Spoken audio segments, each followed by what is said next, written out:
түс көрдім, таңында мен бүгін ертегі әлемнің қызығында жүрдім, нұрына шомылдым бүгін. Жұлдыз айы көркем, әдемі екен, құстары сөйлейді, бұлттары тартиды, мен оянып кеттім әбден. Ертегілер,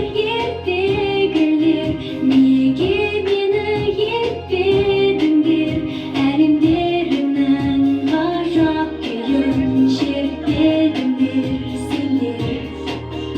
Ертегілер,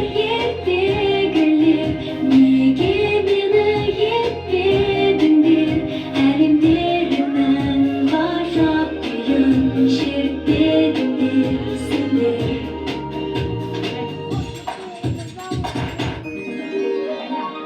Гүлдердің бұлттардан әр гүлде бір арман, таусылмайтын тәтті сыя келіп жатты.